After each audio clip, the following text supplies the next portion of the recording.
Bismillahirrahmanirrahim.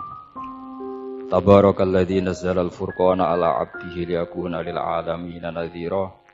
Allahumma shalli wa sallim ala nabiyyillah wa ala rasulillah sayyidina Muhammadin wa ala alihi washabbihi ajmain. Nama ba'du.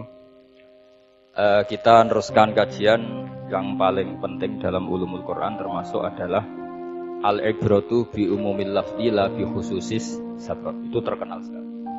Jadi Nabi karena seorang manusia, apapun hebatnya Nabi ini seorang manusia, tentu kalau ngandani cara Jawa atau menghitobi pasti ngendikan sama yang di depannya. Tapi bukan berarti hukum ini khusus pada yang di depannya tapi menjadi umum. Kenapa menjadi umum? Ya karena kebaikan itu boleh dilakukan oleh siapa saja. Misalnya Rasulullah ngendikan sama Mu'ad, ya Mu'ad inni uhibbuka fala tada'anna dubura kulli sholatin wa fi riwayatin faqul fi duburi kulli sholatin Allahumma a'inni ala zikrika wa syukrika wa husni ibadati. Itu jelas kalimatnya Nabi, ya Mu'ad saya mencintai kamu, maka jangan pernah engkau tinggalkan setelah sholat kamu membaca Allahumma a'inni ala zikrika wa syukrika wa husni ibadati. Ya Allah, tolonglah kami supaya selalu mengingat Engkau ala zikrika dan mensyukuri nikmat Engkau, dan tolong kami selalu beribadah kepada Engkau. Lalu kalau melihat asbabil wurud, kalau dalam ilmu hadis biasanya disebut asbabil wurud, kalau dalam ilmu Quran disebut asbabin nuzul, tentu yang didhawuhi itu ya Mu'ad. Tapi Anda tidak boleh begini, saya tidak wiridan itu yang disuruh Nabi kan Mu'ad, saya kan tidak Mu'ad. Itu tidak boleh seperti itu. Makanya kita tidak boleh terlalu tekstual karena tadi resikonya Anda tidak mengikuti kaidah al-ibratu bi umumil lafzi la bi khususi sabab.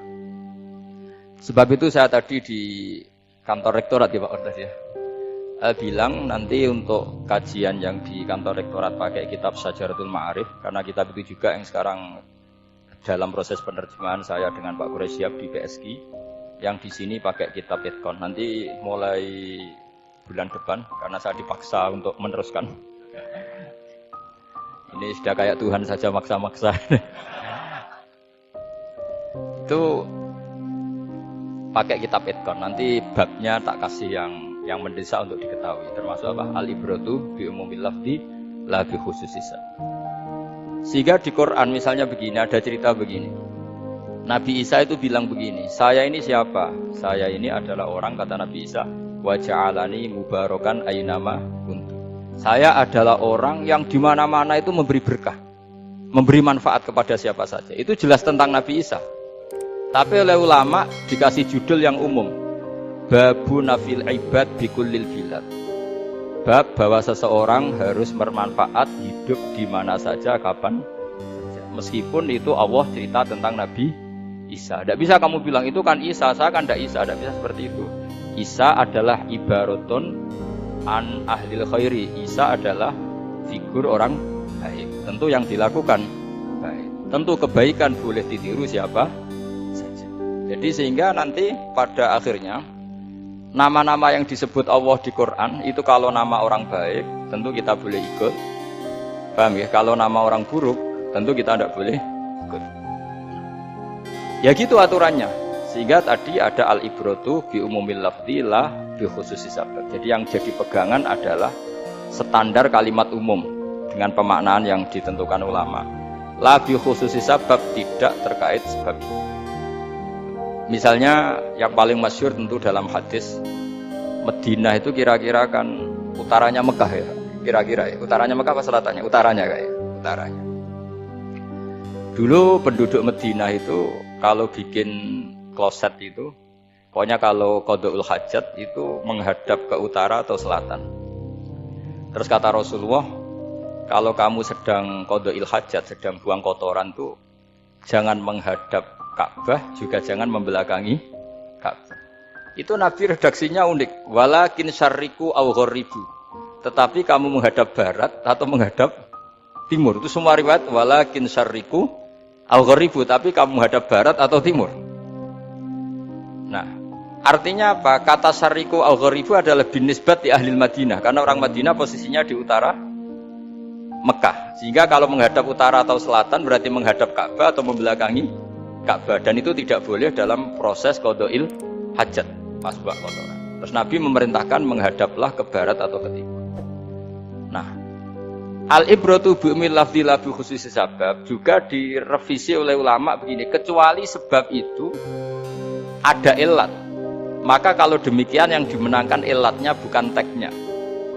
Saya ulang lagi, yang dimenangkan ilatnya bukan teknya. Kayak tadi di hadis itu kan Nabi ngintikan apa? Tetapi menghadaplah barat atau menghadap ke timur. Tentu orang Indonesia malah kalau itu kebalikannya. Orang Indonesia kalau ke barat atau ke timur kan malah menghadap Ka'bah atau membelakangi. Di sini pentingnya ijtihad. Dan ijtihad ini lazim, bukan harus Imam Syafi'i atau Imam Malik. Semua orang normal pasti tahu proporsi kalimat tadi. Karena ada aturan al-hukmu yadulu ma'ilatihi wujudan wadah. Itu seterusnya. Ini penting saya utarakan. Sehingga ketika Rasulullah sedekah dengan dinar dikasihkan fakir miskin atau dirham dikasihkan fakir miskin, pikirannya ulama adalah sedekah dengan mata uang yang berlaku saat itu. Tidak selalu ditetapkan dinar atau dirham. Begitu juga ketika Rasulullah dulu zakat fitrah pakai susu kering atau pakai kurma atau pakai gandum, ulama semua bilang yang penting kuti ahlil balad, yang penting makanan pokok di negara itu. Dalam konteks Indonesia tentu apa? Beras. Ini penting saya utarakan karena tanpa mengkaji ulumul Quran seperti ini, dan kita insya Allah bulan depan saya langsung bawa kitab Itkon, di situ ada beberapa contoh, harus seperti itu. Karena kalau tidak terikat sebab, itu nanti takutnya ayat umum menjadi liar. Misalnya begini, pernah ada aliran sesat dulu. Kebetulan di Jogja itu, saya lihat di TV. Entah salah kiainya, entah salah dosennya, entah salah siapa. Atau salah orangnya agak stres, tidak tahu saya. Semoga salah orangnya itu sholat menghadap 4 arah. Alasannya Allah nggak ada di mana-mana, ya sudah.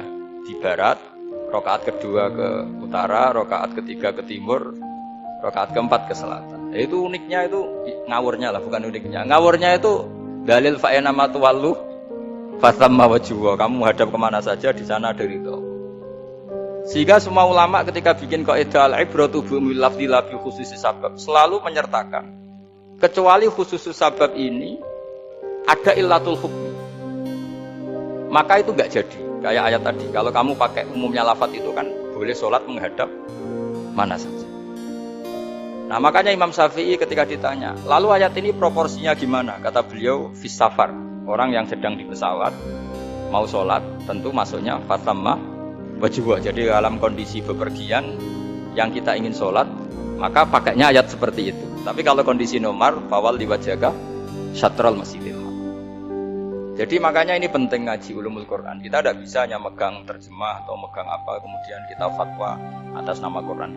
Sehingga dulu syaratnya memang ketat, harus hafal Quran, hafal hadis, menguasai usul fikih, menguasai macam-macam. Karena tanpa itu memang tidak bisa. Sampai Ibnu Abbas ngendikan, kamu jangan pernah fatwa pakai Quran. Fa inna lahu wujuhan katsirah, karena Quran punya sisi yang banyak. Walakin hajuhum bisunnah, kalau kamu adu hujjah pakailah sunnah Rasulullah SAW, karena di situ penjelasan Quran. Misalnya tadi Rasulullah ketika kondisi normal pasti sholat menghadap Ka'bah. Jadi kalau bepergian nanti unta, kata riwayat-riwayat, ainama tawajjahat bihi rakhilatuh, kemana saja posisi unta menghadap. Ada ulama berpendapat itu khusus sholat sunat. Kalau sholat fardu dalam kondisi ada punya mobil harus berhenti. Ini mazhab Syafi'i. Jika misalnya saya, Pak Harsoyo, Pak On bawa kijang mobilnya sendiri, kalau sholat fardu jangan mentang-mentang pakai kendaraan terus menghadap sekenanya. Kalau mau ke Banyuwangi berarti menghadap ke timur, enggak. Itu yang boleh hanya sholat sunat. Kalau sholat fardu harus berhenti. Karena kijang ini dalam kendali Anda. Kecuali dalam surah yang kendaraannya tidak dalam kendali Anda. Misalnya kita naik pesawat. Jadi harus dibedakan. Jangan mentang-mentang Nabi sholat di unta kemana saja menghadap, tapi konteksnya kan unta ini, cara berpikir unta ini dalam kendali Nabi. Tapi kalau pesawat kan tidak. Jelas ya? Jadi makanya ini pentingnya proporsional. Jadi kalau kita naik kijang misalnya mau ke Banyuwangi, kalau waktu duhur ingin sholat ya harus berhenti. Karena yang ainama tawajjahat bi rakhilatuh, kemana saja kendaraan membawa kita, itu dalam konteks sholat apa? sunnah. Jadi ini pentingnya ulama. Ini yang dikatakan al-ulama warasatul anbiya. Karena sanad ini musalsal terurut sampai Rasulullah SAW. Terus ada lagi ayat umum yang akhirnya jadi judul umum. Misalnya begini. Kita tahu cerita Nabi Khidir, di antara ceritanya ada satu kampung itu pelit. Makanya orang pelit itu wajib didendami. Karena Nabi pun itu baik-baiknya orang. Kalau sama orang pelit tetap dendam. Karena buruk-buruknya orang itu orang pelit. Tahu kan alamatnya orang pelit? Qoribun minan nar, ya dekat-dekat neraka itu kira-kira. Kalau al-bakhil qoribun minan nar, ba'idun minal jannah. Jadi kalau sama tanya alamatnya ya dekat-dekat neraka. Singkat cerita, Nabi Musa dan Nabi Khidir itu kecapean sekali masuk satu kampung karena saking kecapean lapar, minta kampung itu menyediakan makan. Istatama itu mereka minta makan saking laparnya, saking karena perjalanan yang melelahkan. Istatama ahla fa'abau ayyudhayifuhuma, tapi kampung situ kampung pelit. Jika semuanya tidak mau yang ngasih apa? Makan. Tapi pas mau keluar dari kampung ada tembok, ada kayak prasasti itu. Yang mau roboh. Yang mau apa? Roboh. Terus sama Nabi Khidir, tembok yang mau roboh ini ditata. Ditata jadi baik lagi. Nabi Musa kata Nabi Musa, kok kurang pegawaian mau medit, pagri mbok urusi. Jadi makanya dendam sama orang medit ini agak sunat. Karena Nabi Musa juga marah sama Nabi Khidir. Orang kayak kampung kayak gitu pelit kok temboknya apa rusak kamu benahin gitu. Terus Nabi Khidir menjawab, wa amal jidaru fakana lulamaini yatimaini fil madinati wa kana tahtahu kanzul lahuma wa kana abuma sholihah. Begini loh, tembok ini adalah penyimpan harta. Penyimpan harta untuk anak yatim. Bapaknya dulu itu soleh. Artinya terus dibabkan oleh ulama, babu ikrami sibyanil mukminin. Bab kita memuliakan anak-anak orang soleh. Jika dalam adat kita menghormati Habib, menghormati Gus, menghormati anak pahlawan, menghormati orang-orang yang dulu berjuang pada untuk Indonesia. Karena di antara yang dipertimbangkan Nabi Khidir adalah wakana abuhuma sholihah. Tentu kita menghormati putra-putri yang dulu mendirikan bumi ini macam-macam. Ya tentu proporsional, tapi tetap saja dapat poin dulu atas nama putra pahlawan, putra orang-orang soleh. Karena Nabi Khidir ketika mempertimbangkan itu alasannya wakana abuhuma sholihah. Fa'arada rabbuka yablugha ashuddahuma wastakhrijakan bahuma. Tentu Allah ingin kalau tembok ini roboh, kemudian kelihatan khazanahnya atau tabungannya, nanti dipakai orang-orang dolim. Kalau dipakai orang dolim, maka yang berhak tidak mendapat. Sama, negara ini itu dimerdekakan oleh para pahlawan supaya dikelola secara kesolehan, supaya dikelola secara orang baik. Maka orang soleh semua harus ikut kompetisi dengan tanda kutip merebut negara. Karena apa? Tapi tentu tidak perlu chaos, tidak perlu anarkis, karena tentu kemerdekaan ini dibela-belain supaya kita jadi baldatun thayyibatu wa rabbun ghafur. Sama pertimbangannya Nabi Khidir, kalau ini kebongkar tersibak pasti diambil orang-orang itu. Dan akhirnya yang yatim tadi tidak dapat. Akhirnya dibabkan lagi di bab tertentu. Bab menjaga harta supaya tidak dikuasai orang zalim. Jadi akhirnya menjadi sekian varian ilmu. Pertama, varian ilmu bab menghormati anak orang soleh. Bab supaya harta ini tidak dikuasai orang zalim dan seterusnya. Nah, saya harapkan nanti dengan ulumul Quran kitab Itqan itu nanti aturan-aturan seperti itu tertanam pada Anda. Sehingga sebetulnya ulama fikih yang ngarang kitab sampai satu boto-boto itu sebetulnya ya normal-normal saja. Kalau sampean sudah mengkaji ilmu yang kayak saya kaji itu normal-normal saja. Misalnya begini, saya beri contoh ya. Orang munafik itu disifati Allah gimana? Wa idza qamu ilas sholati qamu kusala. Orang-orang munafik adalah orang ketika mau sholat itu bermalas. Terus kitab Fathul Mu'in atau Fathul Wahab atau kitab semua kitab bikin judul gini. Saya masih ingat takbirnya. Wa yusannu nasyatun li sholatin. Disunatkan kalau sholat ketok gumrigah, ketok semangat. Fa inna Allaha ta'ala dzamma tarikihi, karena Allah mengkritik atau menyalahkan orang yang kalau sholat itu tidak nasyat, tidak gumrigah, tidak semangat. Mergo seperti itu adalah fi'lul munafikin, perilakunya orang munafik. Terus ditulis wa idza qamu ilas sholati qamu kusala. Artinya di situ Allah mengkritik orang munafik. Kenapa? Karena kalau sholat males-malesan. Anda ingin bersifat kayak orang munafik apa bersifat kayak Rasulullah? Tentu ingin seperti Rasulullah. Kalau ingin seperti Rasulullah ya wasari'u ila maghfiratin mir rabbikum. Kalau ada kebaikan harus cepat-cepat, harus disegerakan. Nah, sehingga nanti babnya ya sudah tidak tentang orang munafik. Babnya begini, babul musara'ah ilal khairat wa tarkil kasli. Bab bergesa-gesa atau bergegas dalam kebaikan dan meninggalkan malas. Jadi tidak lagi tentang sholat, tapi tentang kebaikan apa saja. Jadi kalau kamu punya hutang bisa nyaur jam 7, nyaur jam 9 pasti disalahkan Allah. Karena bisa saja dalam 2 jam ini kita mati. Paham ya? Begitu juga kalau kita sholat bisa awalal waktu, kenapa tidak awalal waktu? Meskipun akhir waktu ya diboleh. Itu ya tadi babnya ya tentang wa idza qamu, orang munafik itu ya seperti itu. Akhirnya apa? Ayat ini turun tentang orang munafik tapi pemaknaannya Ini disaksikan apa? Orang-orang tua kita ini ada Pak Ersoya, ada Pak Hon. Pemahaman ini harus dikawal dan ini tradisi ulama. Saya pastikan di pondok-pondok atau di Al-Azhar di mana saja, itqan itu dipakai disertasi dokter. Jadi kalau betul nanti kita mengkaji itu sudah dokter semua, dokter tafsir semua, dadaan maksudnya. Memang itu mau tidak mau dan itu mudah sekali. Saya ulang lagi itu mudah sekali. Kenapa kata Imam Syafi'i fa innal uqula mutarratun ila qabril haqqi, karena akal itu dipaksa untuk menerima kebenaran.